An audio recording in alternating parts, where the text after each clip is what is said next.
할렐루야. 우리 앞뒤 좌우로 보시면서 인사하겠습니다. 이렇게 인사합니다. 우리 찬양 가사처럼 뭐라고 할까요? 찬양 가사처럼 나를 받아주소서. 이렇게 찬양이 자랑한다, 감사한다 그런 의미가 있거든요. 우리가 주님을 찬양합니다. 이 말은 내가 주님을 자랑합니다. 그런 의미가 있습니다. 옆에 분에게 주님만 자랑하는 인생이 되십시다. 그렇게 하면서 합시다. 시작. 주님만 자랑하는. 여러분, 우리가 뭘 자랑하겠습니까? 그죠? 네. 내 건강을 자랑하겠습니까? 그거 몇십 년 지나면 다 이제 여기저기 아야하는 소리 들리잖아요. 내 돈을 자랑하겠습니까, 여러분? 오늘 이렇게 쌓아놓고 살더라도 내일 누구 것이 될지도 모릅니다. 내 명예를 자랑하겠습니까, 여러분? 대통령 돼도 하루아침에 쪽팔리게 되는데 아무것도 자랑할 것이 없어요. 주님만 자랑하면 됩니다. 우리 예수 믿는 사람들은 주님만 자랑하면 됩니다. 주님께서 나를 사랑하신 것, 내 죄를 용서해 주신 것, 나를 구원해 주신 것, 또 나를 위하여서 가장 완벽한 완전한 천국 번영을 예비하신 것, 주님께서 나를 위해 해주신 일들 자랑하며 사는 우리 모든 성도 되실 수 있기를 주 이름으로 축복합니다. 여러분, 예수님을 믿는 사람은요, 예수님의 말씀을 믿는 사람입니다. 예수님을 믿는 사람은 예수님의 말씀을 믿는 사람이에요. 예수님을 사랑하는 사람은 예수님의 말씀을 사랑하는 사람입니다. 예수님을 가까이 하는 사람은 예수님의 말씀을 가까이 하는 사람입니다. 내가 주님 사랑한다. 어떻게 해요? 주님 말씀을 사랑하는 거예요. 그래서 오늘 시편 기자는 97절에 그렇게 고백합니다. 우리 함께 한번 읽어보겠습니다. 97절 시작. 내가 주의 법을 어찌 그리 사랑하는지요. 내가 그것을 종일 작은 소리로 읊조리나이다. 이 시편 기자는 주님의 법이 너무너무 사랑스러워서 하루 종일 그것을 읊조린데요. 이 읊조린다는 말은 묵상하고 생각한다는 그런 뜻입니다. 하나님 말씀의 의미를 깊이 생각하고 묵상하면서 그 말씀을 내 삶에 내면화시키는 겁니다. 그 말씀을 내 삶에 내면화시키고 그 말씀으로 말씀처럼 내 몸을 만드는 거예요. 그러니까 하나님 말씀이 내 속에 체화되는 거죠. 내면화되고 체화되도록 하는 것입니다. 여러분, 우리가 음식을 먹어도 음식이 다 이렇게 소화가 안 되고 다 나와버리면 아무 소용이 없죠. 설사당해버리면. 그 음식이 내 속에 들어와서 영양분을 잘 골고루 몸에 이렇게 전달해야지 몸이 건강해지는 것처럼 하나님 말씀 들은 것으로 끝나면 안 되고 그 말씀을 계속 묵상하고 생각하면서 그 하나님 말씀이 내 영혼에 내 마음에 이렇게 잘 스며가도록 하루 종일 말씀을 묵상한다. 얼마나 말씀을 살겠든지. 이 시인의 삶은 하루 종일 하나님 말씀의 지배 속에 있기를 바라는 마음에 늘 말씀을 생각한다는 것은 말씀의 지배 속에 내가 살겠다 그런 뜻입니다. 여러분, 지난 한 주간 동안에 무엇의 지배 속에 사셨습니까? 여러분, 어떤 지배 속에 사셨나요? 어떤 사람은 돈이나 명예의 지배를 받고 사는 사람이 있습니다. 이런 사람은 많은 소유가 행복을 주는 줄 알아요. 권세를 잡으면 성공한다고 생각을 합니다. 이런 사람에게는 결코 기쁜 만족함이나 혹은 평안함이 없습니다. 왜냐하면 욕심은 끝이 없기 때문에 그렇습니다. 또 어떤 사람은요, 사람의 지배 속에 살아가는 사람이 있습니다. 그 사람만 따라합니다. 그 사람 말 한마디에 왔다 갔다 합니다. 그런 사람은 사람의 속기가 쉽습니다. 여러분, 이 마지막 시대가 돼가지고 불법이 판을 칩니다. 이 마지막 시대에는 불법이 성해지고 사랑이 식어진다 그렇게 말씀합니다. 여러분, 아무리 천사같이 말을 한다 하더라도 다 믿지 마세요. 제가 천사같이 말하잖아요. 믿지 마세요. 사람은 그 자체로 모순덩어리입니다. 사람은 그 자체로 허물이 있고 완전하지 않습니다. 사람이 완전하면 왜 하나님을 믿겠습니까? 사람이 완전하지 않아요. 그리고 완전하지 않은 사람 입에서 나오는 말이 완전할 리가 없습니다. 설교를 한다 하더라도 설교자가 설교를 잘 준비해서 가능한 성경 속에서 말씀을 하려고 하지만 실수할 수도 있어요. 여러분들이 말씀을 들을 때에도 이 마지막 시대는 불법이 성하기 때문에 가짜가 얼마나 많은지 몰라요, 여러분. 그래서 말씀을 들을 때는 늘 비평적인 사고를 가지고 들으셔야 됩니다. 비판 말고 비판하려고 하는 말고 비판하면 안 돼요. 비평적인 사고를 가지고 배려야 성도들처럼 하나님 말씀이 맞나 안 맞나 생각하면서 보셔야 돼요. 할렐루야. 그렇게 보셔야 돼요. 항상 하나님 말씀인가 아닌가. 사람의 말에 왔다 갔다 하고 사람을 따라가면 반드시 속습니다, 여러분. 또 어떤 사람은 열등감의 지배 속에서 살고 있는 사람도 있습니다. 이런 사람은 늘 비판적입니다. 늘 부정적입니다. 타인을 무시하고 폄하합니다. 열등감에 사로잡힌 사람은요, 타인을 존중하거나 높일 줄을 모릅니다. 왜냐하면 타인을 높이는 순간 내 열등감이 드러난다고 생각하기 때문에 그렇습니다.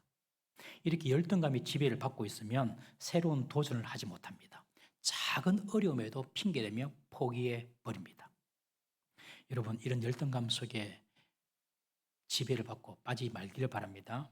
사람들이 내게 어떻게 말하는가, 그것도 의미가 있지요. 그러나 사람의 평가에 여러분들의 인생을 걸지 마십시오. 또 자신이 스스로 생각하는 평가도 있습니다. 내가 나를 어떻게 생각하는가, 그것도 중요하죠. 그러나 거기에 모든 것을 걸 필요는 없습니다. 남이 나를 어떻게 보느냐, 내가 나를 어떻게 생각하냐, 그것이 중요하지 않습니다. 중요한 것은 하나님이 나를 어떻게 평가하느냐, 그것이 중요한 것입니다. 하나님은 우리를 너무너무 사랑하셔서 독생자 예수 그리스도를 우리 죄를 대신해서 십자가에 죽기까지 내어 주셨습니다. 저와 여러분들이 그런 존재입니다, 여러분. 그래서 하나님은 우리를 향하여 뭐라고 부르냐면 우리를 부르는 애칭이 있는데 그것이 헵시바다, 헵시바다, 뷸라다 그렇게 부릅니다. 이 헵시바라는 말은 내 기쁨이 그녀 안에 있다. 내 기쁨이 너 안에 있다. 네만 보면 기쁘다. 하나님께서 우리를 보실 때 너는 헵시바다. 내 기쁨이 네 안에 있다. 네만 보면 기쁘다. 우리를 그렇게 기쁜 존재로 주님께서 봐주셨어요. 그 다음에 우리를 또 뷸라라고 말합니다. 뷸라라는 말은 결혼한 여성을 말합니다. 여러분, 구약에 여자 혼자 미망이 되어서 사는 것이 얼마나 사회적인 편견과 사회적인 불이익을 당합니까? 그런데 하나님께서 너는 뷸라다. 너는 네 혼자가 아니다. 내가 너와 함께한다. 내가 너의 보호자가 될 것이다. 내가 너의 신랑이다. 내가 너를 지켜준다. 이 말이 너는 뷸라다. 네 혼자가 아니다. 그런 뜻이거든요. 하나님은 우리를 헵시바로 그리고 뷸라로 불러주셨어요. 여러분, 이런 자아상을 가지고 우리가 세상도 살고 믿음생활을 해야 될 줄로 믿습니다. 옆에 분에게 당신은 헵시바고 뷸라입니다. 인사합시다. 시작. 당신은 헵시바고 뷸라입니다. 여러분, 성도는요, 교회만 나오는 것이 아니라 말씀의 지배를 받고 사는 사람이 되어야 됩니다. 하나님 말씀이 나를 뭐라고 하느냐, 그걸 지배받고 살아야 돼요. 돈이나 혹은 권력이나 사람들이나 열등감의 지배를 받고 살아서는 안 됩니다, 여러분. 다 그것은 쓰레기통에 버리십시오. 하나님 말씀만 지배받고 사는 사람. 하나님 말씀이 나를 향해 뭐라고 말씀하시는가, 그 말씀만 붙잡고 살아야 됩니다. 그런 사람은 하나님의 말씀이 꿀보다 더 달게 느껴집니다. 우리 103절 한번 다 같이 읽어보겠습니다. 103절 시작. 주의 말씀의 맛이 내게 어찌 그리 단지요 내 입에 꿀보다 더 다니이다. 오늘 시편 기자는 하나님 말씀이 꿀보다 더 다다. 꿀보다. 여러분, 하나님 말씀이 꿀보다 더 담을 경험해 보셨습니까? 처음에 교회 올 때는 누구의 소개로 누구의 인도받아서 교회 옵니다. 그리고 사람의 관계 때문에 이렇게 교회에 처음에는 다닙니다. 그러다가 예배하면서 오는 그런 어떤 또 위로나 따뜻함이 있고 또 공동체 안에서 관심과 사랑을 또 이렇게 경험하면서 그렇게 이제 신앙생활을 합니다. 그거로 끝이 되면 안 돼요. 신앙생활 하면서 점점 하나님의 말씀에 대한 귀가 열려야 됩니다. 그리고 하나님 말씀에 대한 눈이 열려야 됩니다. 그래서 하나님 말씀이 정말 꿀보다 더 달다. 이런 경험을 반드시 하셔야 됩니다, 여러분. 말씀을 읽을 때나 말씀을 들을 때나, 야, 하나님 말씀 이런 말씀을 하고 정말로 꿀보다 더 달다. 여러분, 그렇게 하나님 말씀을 느끼시는 것이 제대로 신앙생활 하는 겁니다. 하나님 말씀이 내 영혼의 양식이 됨을 내가 느껴야 하는 것이죠. 오늘 이 시편 기자는 하나님의 말씀이 꿀보다 더 달다 그렇게 말을 하면서 그 말씀이 주는 유익이 무엇인지를 기록을 하고 있습니다. 크게 두 가지로 한번 살펴보겠는데, 첫 번째는 하나님의 말씀은 우리에게 지혜를 주신다. 그리고 하나님 말씀은 내가 고난 중에 빠져 있을 때에 나의 갈 길을 인도하신다. 그렇게 하나님의 말씀을 찬양합니다. 먼저 하나님의 말씀은 지혜를 주신다. 98절에 보니까 하나님의 말씀은 원수보다 나를 더 지혜롭게 한다. 여러분들의 원수가 있습니까? 원수랑 싸우려고 하지 말고 하나님 말씀대로 살면 이깁니다. 99절에 보면 스승보다 지혜롭게 한다. 100절에 보면 노인보다 더 명철하게 한다. 여러분, 스승, 노인 얼마나 삶의 경험이 많은 사람입니까? 그런데 하나님 말씀을 아는 자는 그들보다 더 지혜롭대요. 여러분, 하나님이 주시는 지혜는요, 세상이 따라올 수가 없습니다. 우리 다니엘 1장 20절 말씀 한번 보겠습니다. 다니엘 1장 20절 시작. 왕이 그들에게 모든 일을 묻는 중에 그 지혜와 총명이 온 나라 박수와 술객보다 10배나 나은 줄을 아니라. 다니엘에게 하나님께서 주신 지혜가 바벨론의 박사들보다 10배가 더 나았다는 거예요. 그 젊은 30살밖에 안 되는 바벨론이, 그 바벨론의 유명한 박사들 또 술객들보다도 10배나 그 지혜가 나았다. 여러분, 대통령이 되었다고 하면 이 세상에서는 갈 때까지 간 사람 아닙니까? 세상에서 가장 최고로 누릴 수 있는 영광, 명예가 대통령 아닙니까? 제일 높잖아요, 제일 높잖아요, 세상에서. 그러나 대통령이 되어도 하나님의 말씀을 모르면 지혜가 없습니다. 대통령이 되어도 하나님 말씀을 모르면 지혜가 없어요. 우리나라의 대통령은 참 슬프게 끝이 별로 안 좋습니다. 감옥 가고 탄핵당하고 바위에서 뛰어내리고 슬픕니다. 여러분, 지혜가 없어서 그래요. 대통령이 됐다고 지혜로운 게 아니에요. 여러분, 서울대학교, 하버드대학교 박사학위를 받았다고 하더라도 지혜로운 게 아니에요. 아이라도 하나님 말씀을 가까이 하면 노인들보다 더 명철합니다. 이전에 있던 교회에서, 제가 부목사로 섬기던 교회에서 초등부를 맡고 있었는데 그 교사 선생님의 시부모님이 믿지 않는 분인데 교회로 오셨어요. 어버이날인데 이 교사 선생님이 아이를 데리고 시부모님께 인사하러 간 거예요. 갔는데 그 아들이 6살, 7살 유치원에 다니는 아이였어요. 그 유치원 다니는 아이가 할아버지 집에 가서 할아버지한테 그런 말을 하는 거예요. 할아버지, 일요일날 어디가? 주일날 어디가? 교회 가자. 할아버지도 하나님 믿자. 그랬어요. 그러니까 할아버지가 그래, 나는 부처님을 믿는다 그랬어요. 나는 부처님을 믿어. 그러니까 그 아이가 하는 말이, 할아버지, 부처님은 우상이야. 우상은 아무것도 아니야. 하나님을 믿어야 돼. 그렇게 했어요. 그 할아버지가 자신을 쭉 돌아보면서 불공들이고 했던 그런 것들이 무슨 가치가 있는가 깨닫고 그 손자의 6살, 7살짜리, 제가 정확하게 걔한테 유치원생이었는데 그 아이의 말 듣고, 손자의 말 듣고 하나님을 믿게 됐습니다. 지극히 작은 아이라도 여러분, 말씀을 가까이 하면 노인보다 더 지혜로워지는 것입니다. 우리 시편 119편 130절 말씀 한번 다 같이 읽어보겠습니다. 시작. 주의 말씀을 열면 빛이 비치어 우둔한 사람들을 깨닫게 하나이다. 말씀을 열면 빛이 들어오는 거예요. 그래서 아무리 우둔한 사람도 깨닫게 된다는 거예요. 지혜가 생긴다는 말입니다. 여러분, 우둔함이 쉽게 깨집니까, 여러분? 절구에 넣어서 공기로 찧어도 그 우둔함은 벗겨지지 않는다고 잠언은 이야기하는데, 그런데 말씀의 빛이 들어오면 그 우둔함이 지혜가 되는 것입니다. 여러분, 우리의 성경은 열려 있습니까? 지금 닫혀 있습니까? 열려 있습니까? 할렐루야, 감사하네요. 지난 한 주간 동안 여러분들의 성경은 닫혀 있었습니까? 열려 있었습니까? 아이고야, 용감하시네. 정말로 그러시나 봅니다. 말씀을 열면 지혜의 빛이 들어옵니다. 말씀을 열기만 열어도 지혜의 빛이 비치어 우둔한 사람을 깨닫게 합니다. 여러분, 우리가 어찌할 바 모르는 그런 상황에 있을 때에 말씀을 여시길 바랍니다. 내 삶이 어둡다, 답답하다 생각될 때에 말씀을 여시기 바랍니다. 그러면 그곳으로 말씀의 지혜가 들어가는 것입니다. 미국에 유대인들이 있는데, 미국의 유대인들이 유대인 사회가 추구하는 직업이 있어요. 첫 번째는 금융권, 두 번째는 정치권, 세 번째는 교계입니다. 교육하는 분야. 요 세 분야에 미국의 유대인들은 거의 다 그쪽으로 진로를 정합니다. 거의 전략적으로 정해서 갑니다. 그냥 대충 사는 게 아니고, 그 사람들은 삶이 생존이기 때문에 그걸 역사를 통해 경험했기 때문에 금융권으로 들어가든지 정치계로 들어가든지 교육하는 데로 갑니다. 그래서 유치부, 킨더가르튼 유치부에서 그 다음에 초등부, 중고등부 교사들 중에 30%가 다 유대인들입니다. 이 말이 됩니까? 그 아주 작은 민족인데 30% 교사가 유대인들이에요. 그리고 미국 아이비리그 대학교, 유명한 대학교의 대학 교수 중에 30%가 유대인입니다, 여러분. 우리가 흔히 들어서 알잖아요. 익히 들었어요. 노벨상 수상자의 30%가 유대인이다.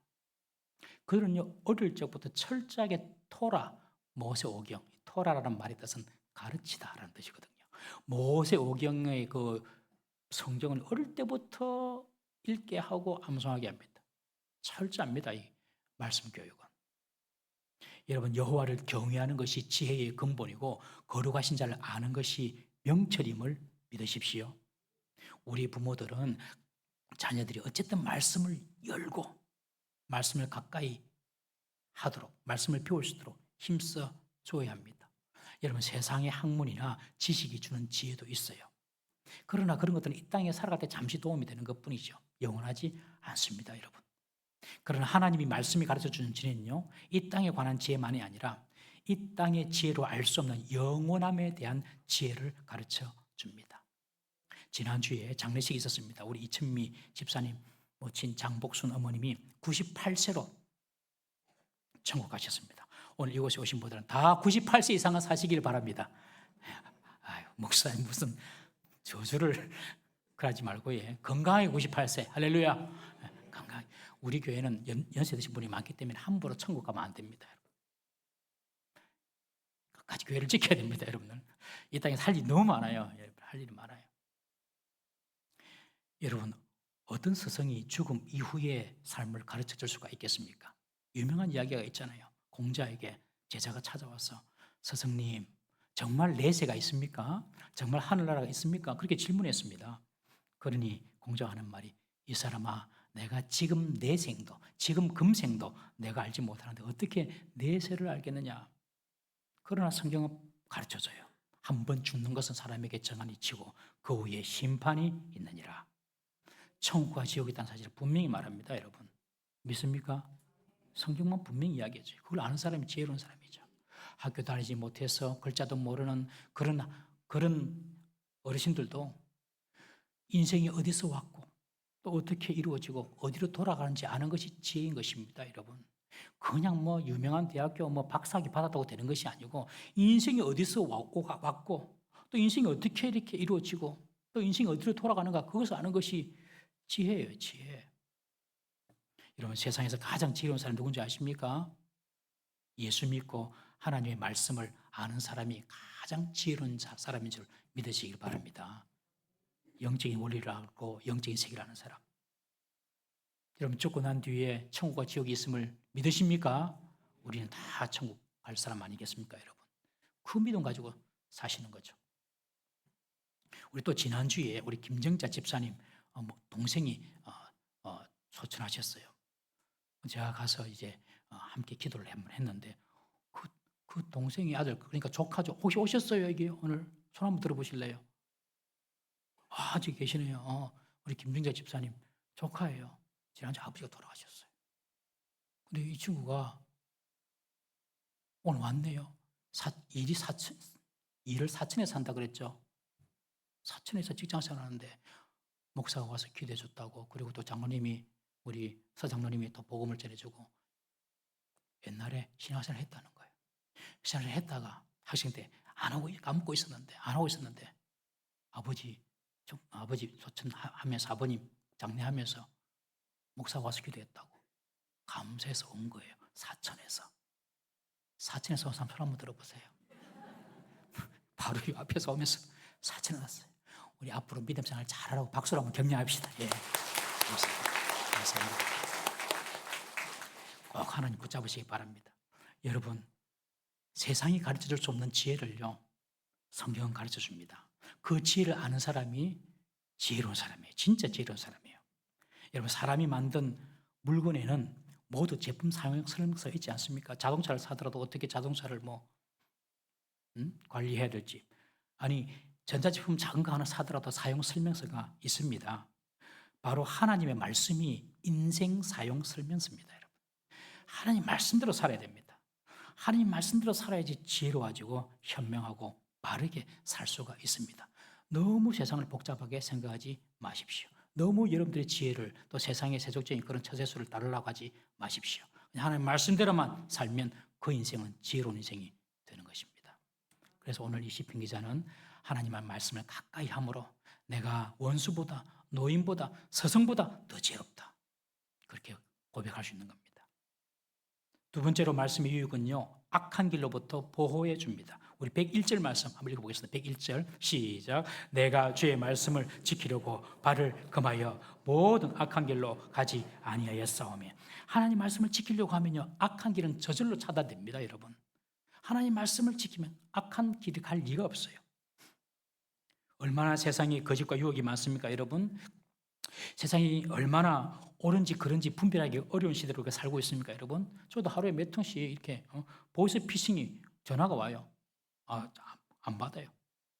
영적인 보이스피싱이 얼마나 많습니까? 여러분, 이 말시대가 되면 들수록 영적인 보이스피싱이 많습니다. 여러분, 불법이 많습니다. 거짓말하는, 영적으로 거짓말하는 집단들이 우주순처럼 일어납니다. 여러분, 또 인도하고 파키스탄 전쟁이 지금 불씨가 지금 남아있죠. 지금 전쟁하고 있는데 또 전쟁하는 거예요. 말시대가 된 거면 틀림이 없어요. 여러분, 아직 완전한 끝은 아니지만은 여러분, 지금 우리 이 시대가 이제 말세대를 들어왔습니다. 교회 안 다니시는 분들은, 성경을 모르는 분들은 그냥 싸우는 갑다 이렇게 생각하지. 아닙니다. 성경을 아는 사람은요, 마지막 때가 가까워 오고 있구나, 이걸 아는 거예요. 여러분들, 앞으로 그런 전쟁이 더 일어난다고 성경이 기록하고 있잖아요.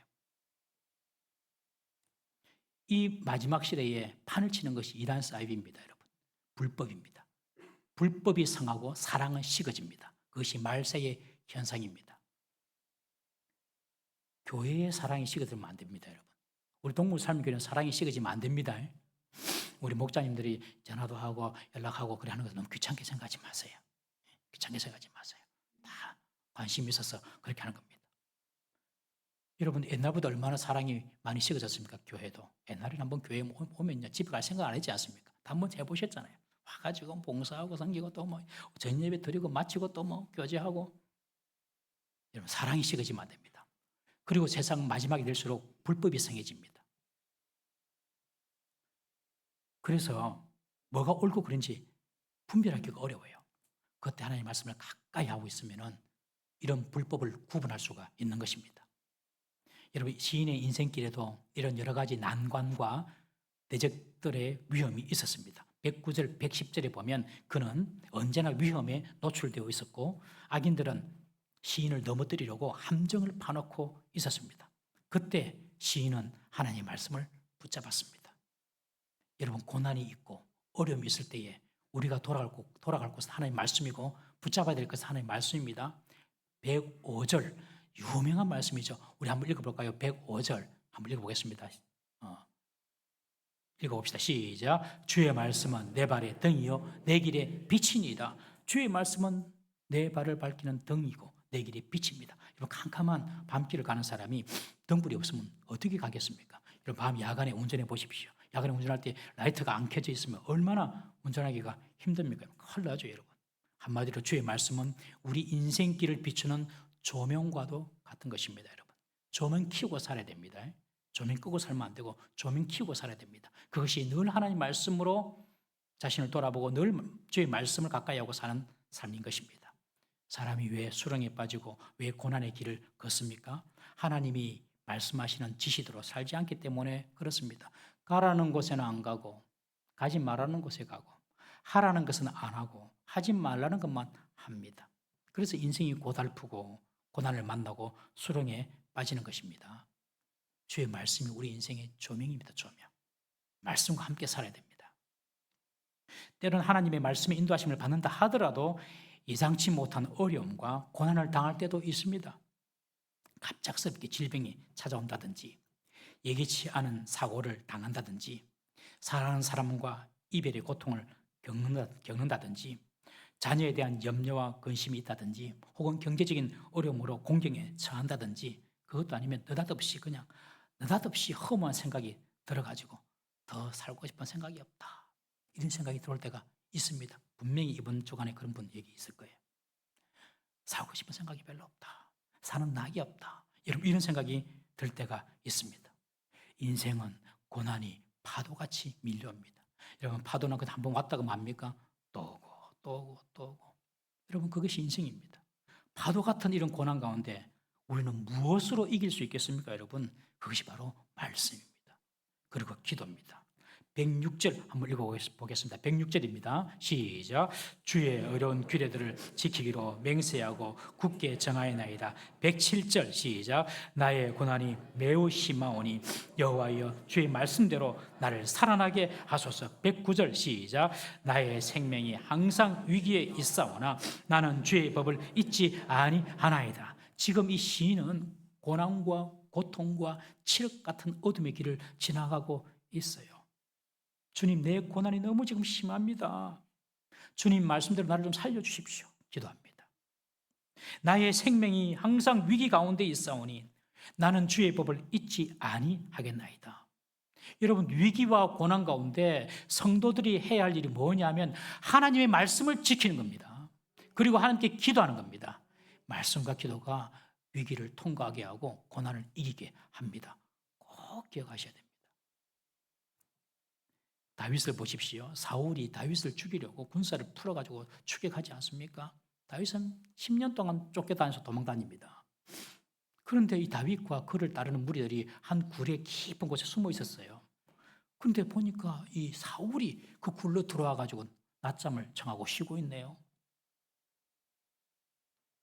다윗의 참모들이 말합니다. 왕이시여, 지금이 기회입니다. 사울을 차단합시다. 사울을 없앱시다. 그래야지 우리가 살 수 있지요. 그때 다윗은 하나님이 기름 부어 세운 자를 우리 손으로 해결하면 안 된다. 하나님이 하실 거다. 그거는 우리 손으로 하면 안 된다. 그리고 자고 있는 사울의 그 옷을 자르지 않습니까? 옷깃을 잘라서 나중에 보여줍니다. 다윗은요, 하나님이 기름 부으신 자를 자기 손으로 쳐나지 않고 하나님의 말씀을 지킵니다. 두려움과 고난 중에도 다윗은 어렵지만 하나님 말씀을 지킵니다. 나중에 그래서 다윗이 왕이 되는데 문제가 없었던 거예요. 여러분, 성도는 말씀으로 살아나본 경험이 있어야 합니다. 성도는 말씀으로 시험을 이겨본 경험이 있어야 합니다. 그래야지 이 시편 기자처럼 말씀을 더 사랑하게 됩니다. 이 시편 기자처럼 고난과 어려움이 있을 때에 말씀을 찾게 되는 겁니다. 왜 우리가 말씀을 사랑하지 않습니까? 말씀을 통하여 살아본 경험이 없습니다.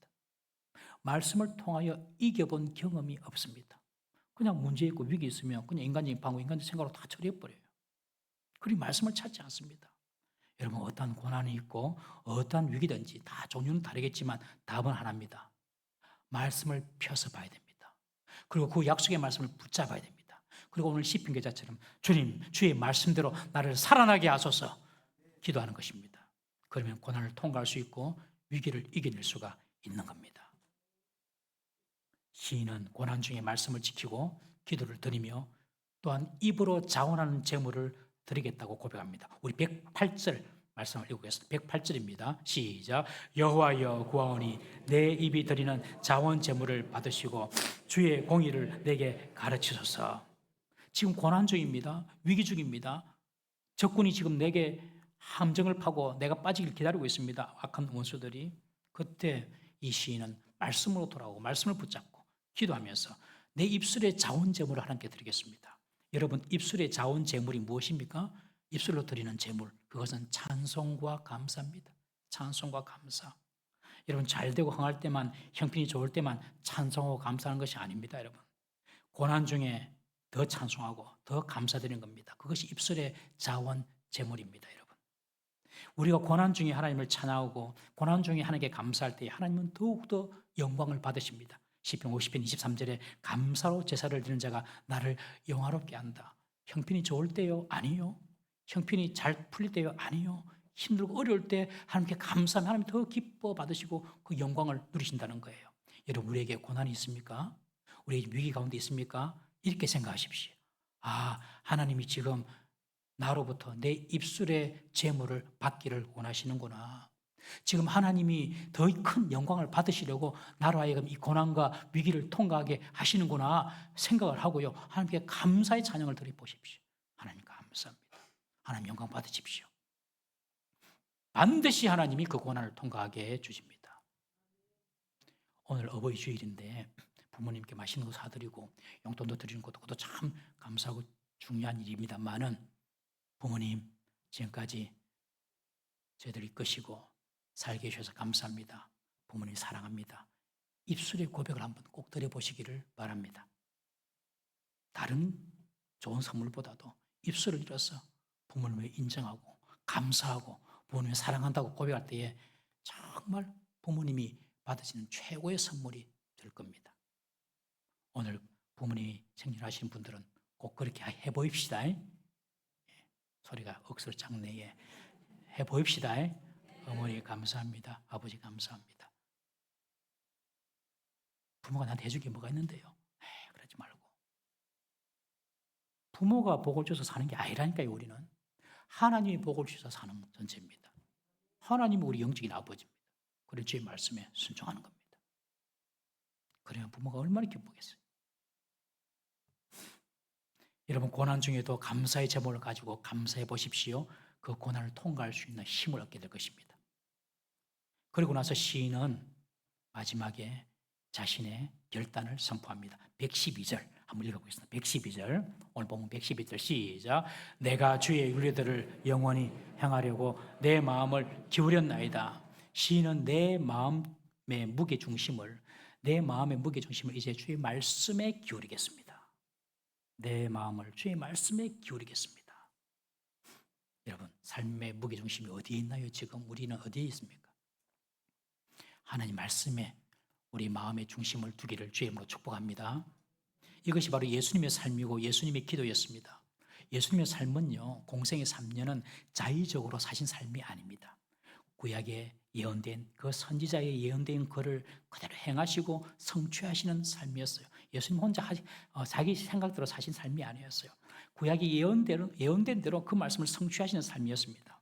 십자가 지시기 전에 겟세마네 동산에서도 그렇게 기도하지 않습니까? 아버지 내 뜻이 아니라 아버지 뜻대로 되기를 원합니다. 그렇게 순종하시면서 십자가에 죽으셨습니다. 이런 예수님을 하나님이 어떻게 대우하십니까? 그를 지극히 높여 모든 이름 위에 뛰어난 이름을 주사 하늘에 있는 자들과 땅에 있는 자들과 땅 아래에 있는 자들로 모든 무릎을 예수의 이름에 꿇게 하신 것입니다.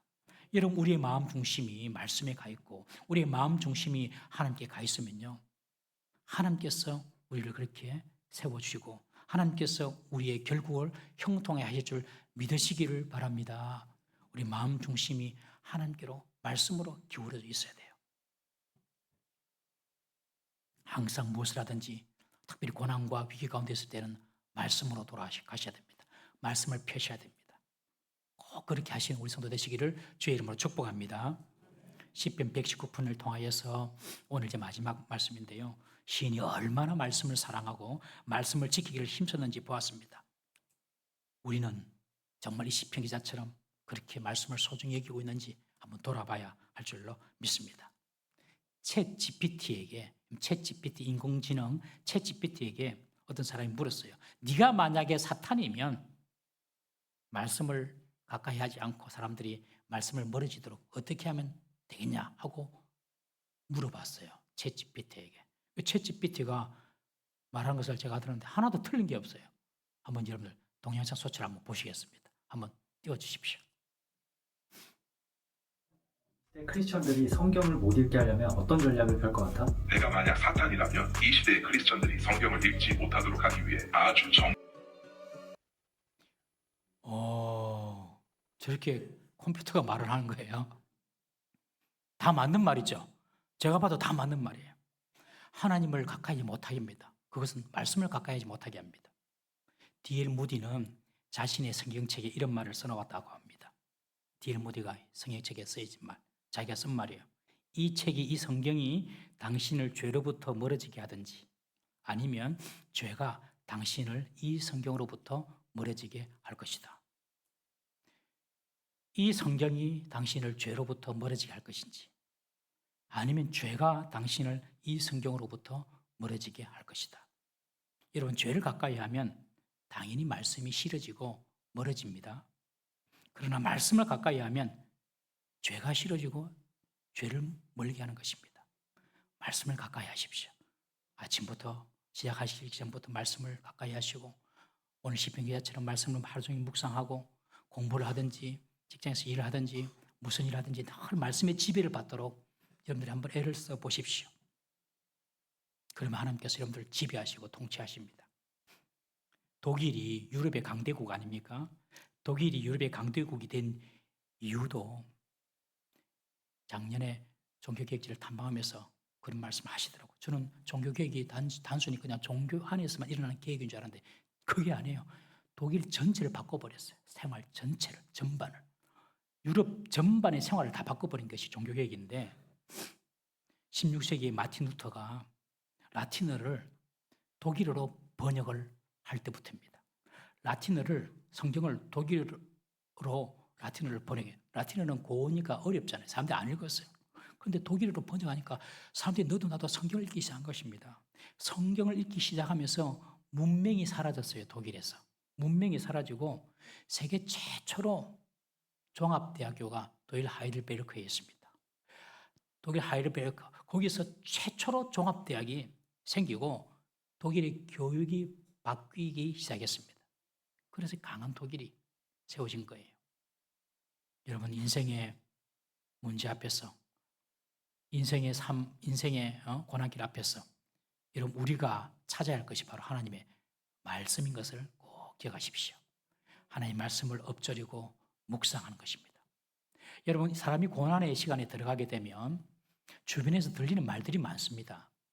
고난의 시간 속에 들어가게 되면 주변에서 저주의 말도 들리고 그럴 줄 알았다 비난의 말도 들리고 우리를 파괴하는 말이 막 들립니다. 여러분, 절대로 그런 말을 묵상하지 마십시오. 또 주변에서만 들리는 것이 아니라 내 속에서 오는 그런 부정적인 생각들이 계속 있어요. 내 속에서 말하는 부정적인 말들, 나를 무기력하게 하는 말들, 소망이 안 보이고 희망이 안 보이게 만드는 그런 말들이 내 속에서도 일어나요.